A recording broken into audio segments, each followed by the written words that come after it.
Run with 150,000 students and more showing up every year, the booming enrollment in Montgomery County Public Schools means more portable classrooms and a scramble to enlarge existing schools.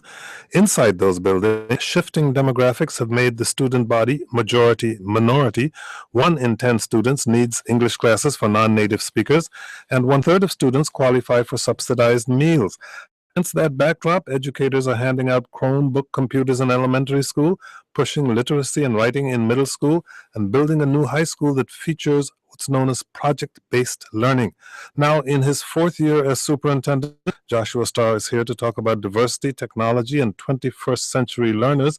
He joins us in studio. Joshua Starr is superintendent of Montgomery County Public Schools. Good to see you again. Nice to be here. Thanks so much for having me. You can just keep going. You got it down. No, we just heard everything that's going on. Let's talk about the report we were discussing with Michael in the earlier segment. Montgomery County seems to be somewhere in the middle of the school districts around the region. How does per pupil spending affect the quality of education students receive, and why are there differences among schools even within the county?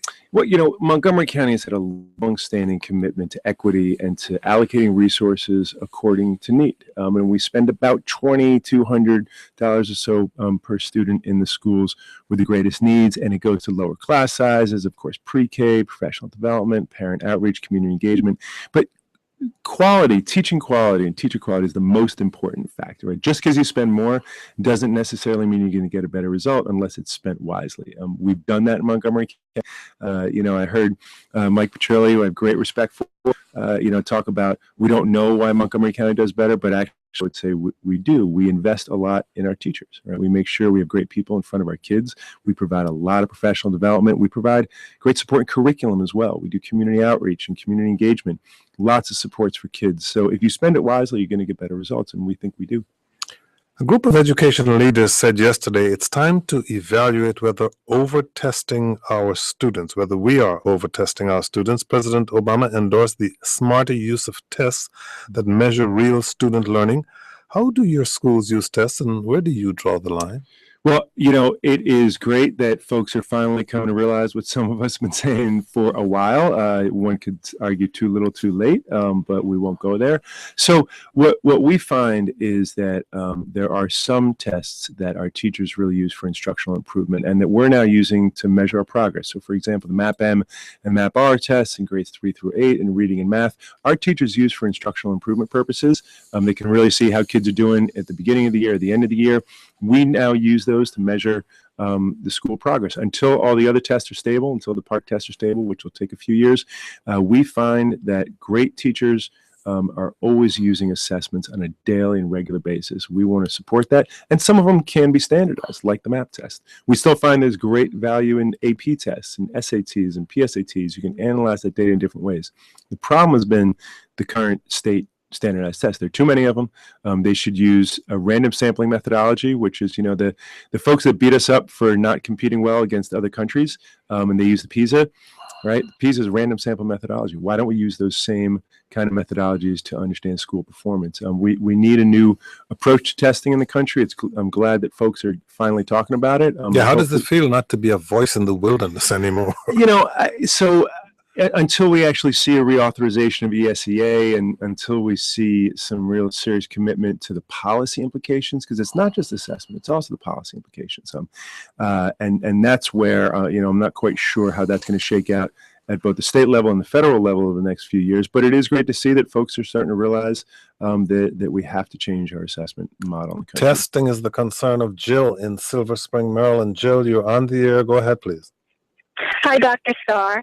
I know and I appreciate how concerned you are about standardized testing, and as a school board candidate, I hear that so much from parents who share your concern.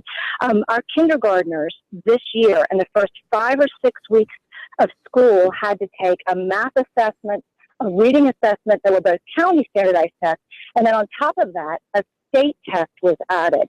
And this is supposed to be a time when kids are supposed to be getting used to school and socializing and building relationships. Did we know that was all going to hit at once, and could we have timed that differently or dropped one of those tests?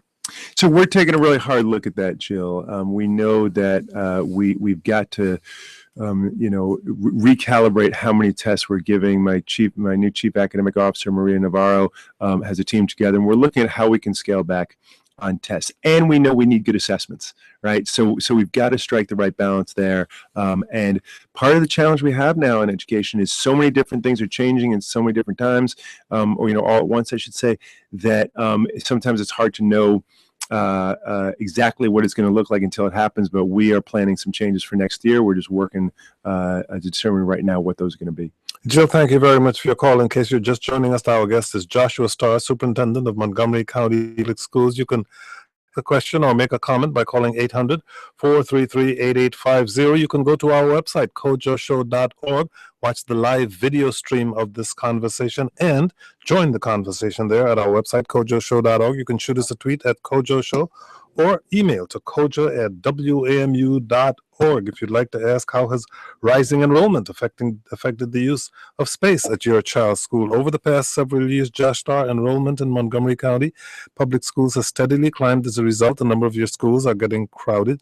How are you using portables and new construction to meet the demand for more classroom space? Yeah, so we've always had portables in Montgomery County, and in fact, about maybe 7 or so years back, we had more than we have now, but it's just a matter of growth management. We cannot keep up with the pace of enrollment, but we build, we do a couple different things. Either we build new buildings, like the new one we opened up in Clarksburg this year, Wilson Williams, or we do what we call renovation expansion projects, where we take an old building, we tear it down, and then we build it. We go from a 500 kid school to a 750 kid school, something like that.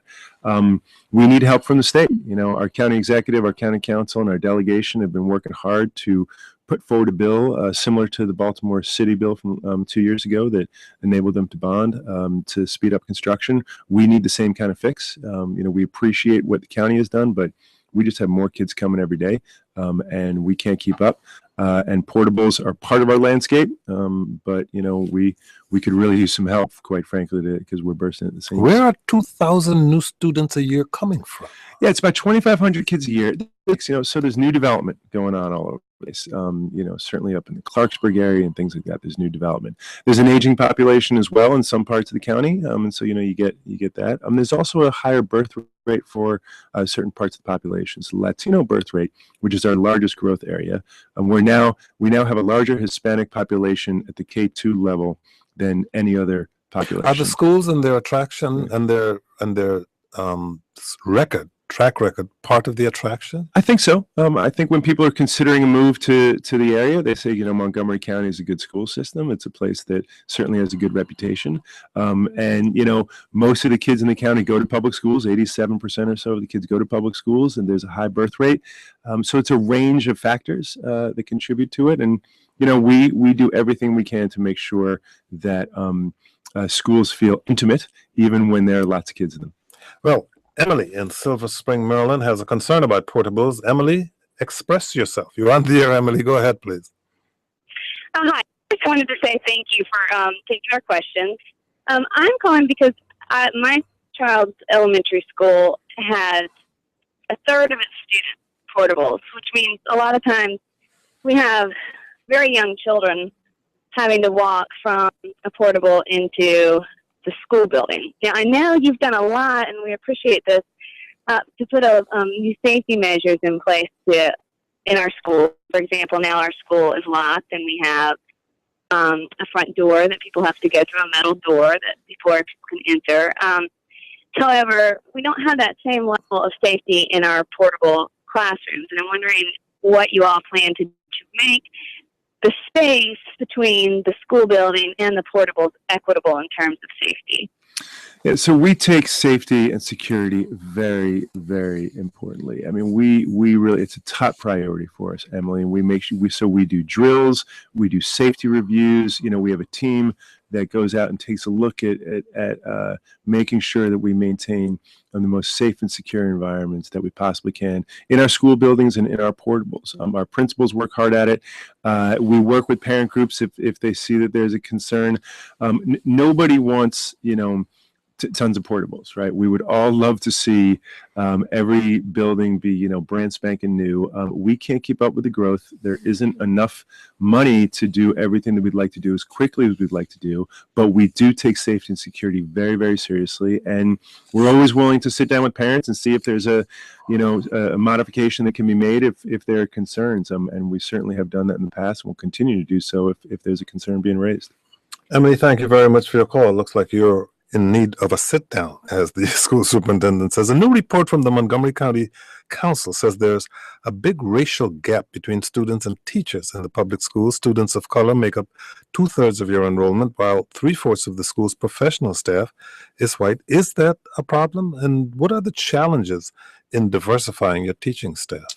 So we are deeply committed to making sure that we have a diverse teaching staff and that we attract the best talent from around the country, right? That's what we want. We want the best people in front of our kids. We also have taken a number of steps to make sure that we have people with the right values in front of our kids. So we hire for values, we hire for equity. We make sure that whoever is in front of our kids, whatever they look like, has the belief system that all kids can achieve at a high level.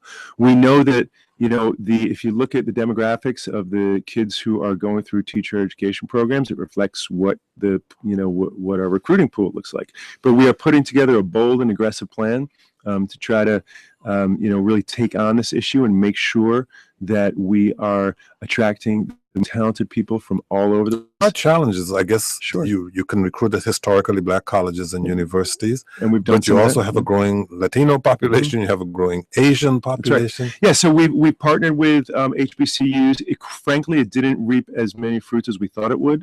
We are partnering now with Anahí Mendez University, which is a dual language university that has a satellite campus in Silver Spring. We've put together a group that is going to put out a plan within the next month or so. But we have to be bold. We have to be aggressive. And, I was just talking to a bunch of folks from other districts yesterday. We're all competing with each other around this. So, because everybody wants to do it, everybody recognizes how important it is. We take it very seriously and want to diversify our staff as much as we possibly can. Let's talk about another kind of gap, the achievement gap. Hispanic and African American students score 300 points lower on SAT tests than white students, even though they do outscore their peers statewide and nationwide. It's a gap that closed slightly this year. How are you addressing that?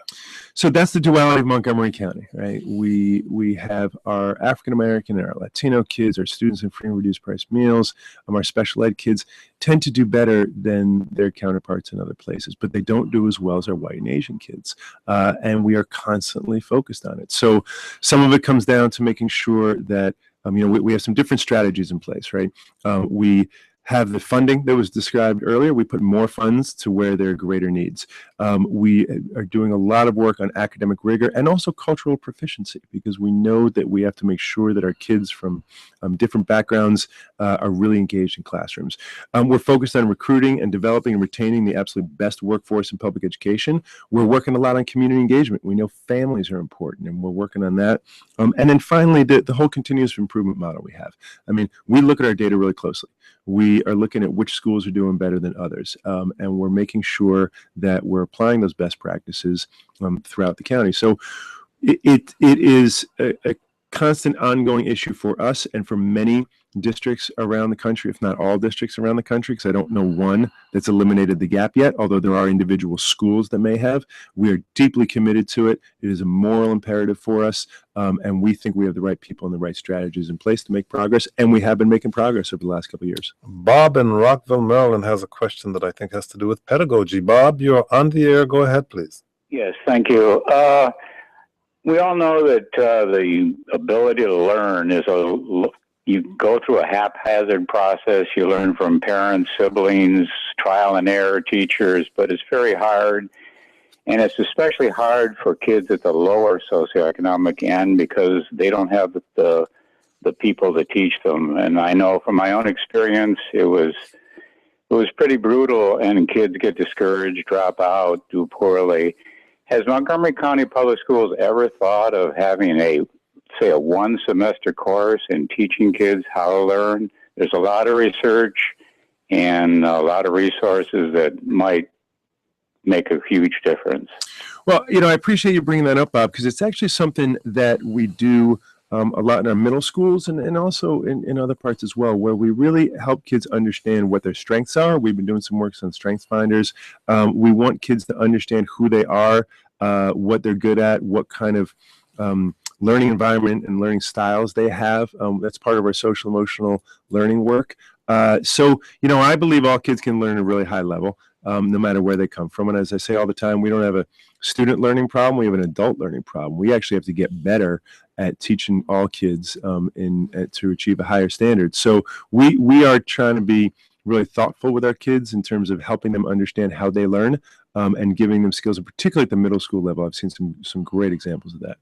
Thank you very much for your call, Bob. We're going to take another short break. If you've called, stay on the line. We'll try to get to your call, but the lines seem to be filled. So shoot us an email to kojo@wamu.org. Join the conversation at our website, kojoshow.org, and watch the live video stream there, or shoot us a tweet at Kojo Show. How are your children using technology in the classroom? That's a topic we'll be discussing when we come back. I'm Kojo Nandi.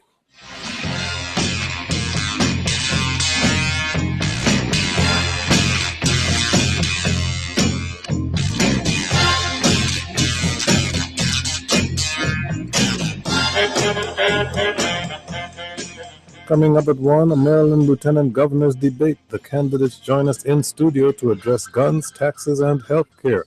Today at 1 on the Kojo Nandi Show on WAMU 88.5 and streaming at kojoshow.org.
Welcome back. Our guest is Joshua Starr, who is Superintendent of Montgomery County Public Schools.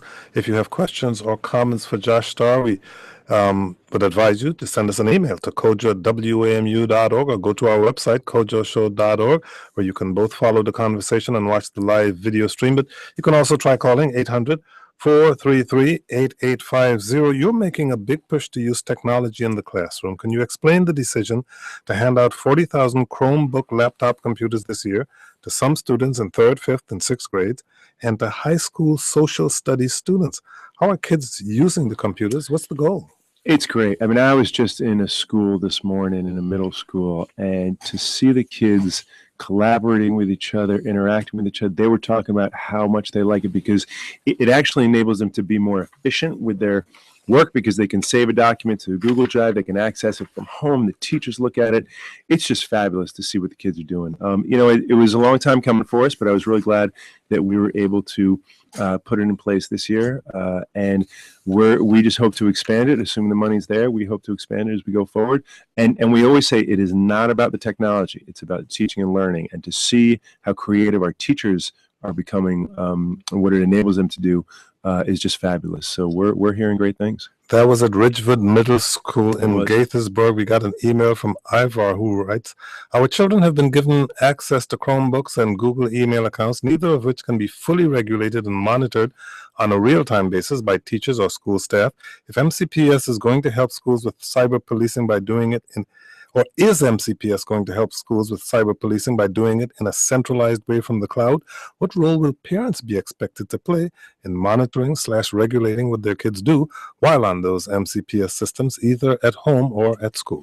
Well, we've really been encouraging families to download Chrome so they can really see what their kids are doing. This is part of an ongoing conversation, right? The technology is changing and evolving all the time. There's always a new solution. We are very, very tight on all our privacy issues and our policies around that. We're working really well with Google on that. I think we have some of the tightest regs in the country.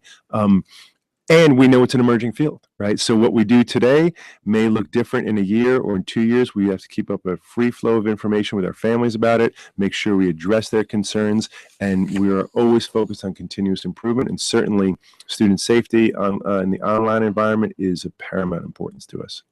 One of the more fascinating things, of course, about young people, you spoke, as I said, there was a town hall at Ridgeview Middle School today. What's on the minds of the sixth, 7th, and 8th grade students there? Well, it ranges, right? So some kids are interested in, wanting to have sports in 6th grade. Some kids are interested in, the length of the school day and start times. But then kids are asking questions about curriculum. One girl wanted to know if there could be more world language offerings. Kids seem to know a lot about the Common Core. Food, is always an issue. Kids always want better food. But there's a real range. I mean, kids are, so I love talking to kids because they have so much to tell us about what their experiences are. And I love the fact that all of our school leadership teams are engaging students in really understanding what students have to say as they do the school improvement plans. And the students are the most important thing, so we got to keep listening to them. You have talked about the democratization of information as computers put facts at our fingertips and make old-style lectures and textbooks less essential. How is that shifting the relationship between teachers and students, and how does it affect the mission and the teaching tools of schools today? You say your mission has not changed, but that how you pursue your mission has. That's right. Well, so when I talk about the democratization of information, I mean, it's about trying to figure out what's the problem we're trying to solve. Right? And policy solutions stem from problem definitions. And kids have access to so much information now. It's just remarkable. So we have to help them understand the value of different pieces of information. I always say to teachers, if you can Google it, why teach it? Doesn't mean you shouldn't teach it. When I saw you say that this morning, I thought that when I was growing up a very long time ago, we had to learn times tables up to 20. And I said, he said that. Let me Google to see if I can. And I did. 75 by 30, it was right there. Well, and you still have to know your times table, right? You still, of course, you have to know all your math facts. Ask Siri what's 3 divided by 4. Right? Now, we all know 3 divided by 4 is 0.75. Kids have to know how to do that without even thinking, right? But Siri will give you multiple representations of 0.75. Why would you want to use that? What's the purpose of it? That's where we have to get kids to now. It's not just about knowing facts and figures. It's about really using that to understand the world around you, to make decisions. And when you talk to, employers out there, they want collaborators, they want kids who work hard, they want people who are curious and are thinking. It's not just about knowing facts and figures anymore. That's changed the architecture of the classroom, and I love what I'm seeing from our teachers as they embrace this. Montgomery County Public Schools is building a new high school in Wheaton that will focus on project-based learning. It's being designed in partnership with a variety of community groups. You have said this will be truly 21st century high school. Please explain. Well, I got to say, I'll put a plug in for the Bethesda Magazine piece on it last month. Was just fabulous by Julie Rasco. Teachers are leading the work, right? So we are seeing teachers collaborating with each other as well as industry partners, right? So Lockheed Martin and groups like that to say, okay, what are the problems that are in industry? How do we build projects around that and problem-based learning around that so kids can really apply what they're doing and can figure out that they can invent things. And what I'm hearing from the teachers and what I'm seeing the kids do is just fabulous. And it's the wave of the future. We expect to expand this 6 through 12 in the coming years. Wheaton was the first place where we started, but we expect that to be a laboratory for the rest of the district. On to Mary in Bethesda, Maryland. Mary, your turn. Thank you so much for taking my call. And Dr. Starr, thank you for being here and for taking questions. My children are students in the Montgomery County Public Schools. We've had a very positive experience. I worry more and more, and I know it's been in the press a lot, about the balance that you have to strike, and I'm interested in hearing your perspective about how do we close this massive achievement gap that we have, especially coming from the eastern side of our county, and how do we balance that with the key differentiator of NCPS public schools, which is the special programs, the accelerated instruction. That's a real dichotomy there. Specifically, I'd like to know where things stand with the special outside study that was going to be funded to look at policy JEE, the student transfer policy. Thank you very much. So thanks for your question, Mary. I think what you're referring to is the choice study that we're doing, and we are putting out the RFP very, very soon. And what we're trying to do is take a look at the landscape of all the different programs that exist in Montgomery County. And let me be clear, I do not want to compromise the quality of them. I don't want to reduce necessarily or anything like that, but we have to get a handle on what we're offering to whom and why, and how do kids access different kinds of programs, and how do we make sure that access is equitable. And that's what we're trying to do. It's not about, compromising our quality or anything like that, but I do think we have an obligation to really understand what's currently going on so that we can plan for 2020 and 2030 and 2040. And if we're going to have choice in the system, if we're going to have these great different programs, let's make sure that we do it in a way that really works for everybody in the county. Thank you very much for your call, Mary. We got a post on our website from someone who describes herself as resilient mom. You've said the code of conduct will keep our children safe, but I have concerns that it sets loose standards that will endanger our children. For example, habitual stealing results in a maximum sentence of restorative practices in school suspension. Using a knife with the intent to harm someone will result in a minimum sentence of restorative practices or in school suspension. How is this code of conduct making our children safe? So our schools are very safe. The code of conduct is guidelines for our principals to make decisions that help kids learn from their mistakes. You know, if a kid does something wrong and you send them out for 10 days and say, go fix yourself and come back and don't do it again, where's the opportunity for them to do something, for them to learn how to do something different? Now, of course, there are non-negotiables, right? I mean, there's some things that you automatically get suspended for, and we will continue to do that. But we also know that too many African-American kids, too many Latino kids get suspended at a disproportionate rate, particularly for things like insubordination. It's not acceptable. It's just not acceptable to do that anymore. We've reduced suspensions by making sure that kids have opportunities to learn from their behaviors. We've reduced it by making sure that kids feel valued and feel, loved and cared for in schools. And our schools continue to be very, very safe environments for our kids. But we have a moral imperative to reduce suspensions, particularly the disproportionality of African American and Latino kids. And we will continue to do so. And our code of conduct gives guidance to our principals, but it does in no way, shape, or form compromise the safety of our schools. Email from Kelly in Tacoma Park. Our kids can't miss another 11 days of school this year. I realize that MCPS cannot make or change weather, but I do think MCPS needs to work better and smarter to see if there are ways to decrease these school closures. Is there a way to change bus routes or other things to enable our kids to get to school? Also, if we do miss 11 days, would you consider adding makeup days before the end of the testing and marking period rather than just tagging them onto the end of the year, which adds nothing to our kids' learning? So I wish I had the power to control weather, but I know my limitations. We make decisions on snow days based on safety issues. We are a 500 square mile county. We run 1,000 miles of buses a day. It's 100,000 a day. I mean, we're all over, and it's just really complex. But safety always comes first. And if hopefully we won't have as many snow days as we had last year. I'm keeping my fingers crossed. But we would just have to figure out how to make up the days if we need to going forward. But let's just all hope for not too much snow. If it comes on the weekends, so we can all go out and have fun in it. A year ago, you proposed moving start times later for Montgomery County high schools and lengthening the elementary school day to make the bus schedule work. But over the summer, you decided that change would be too expensive, didn't have enough support. You still support the idea of starting schools later. So what happens now?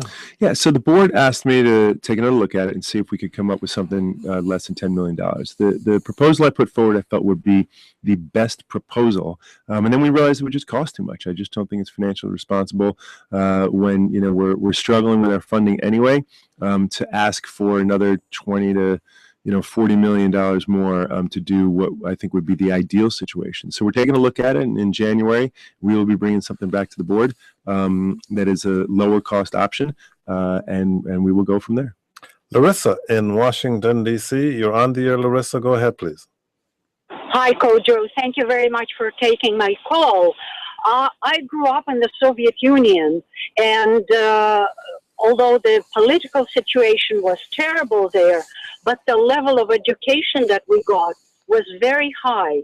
And I used to be a teacher myself there. I taught at high school. We all wore uniforms. Did you enjoy it? Yeah, Okay. yeah. It didn't matter. Because I too wore uniforms growing up in the Caribbean, going to a high school, but I really didn't enjoy it. But go ahead.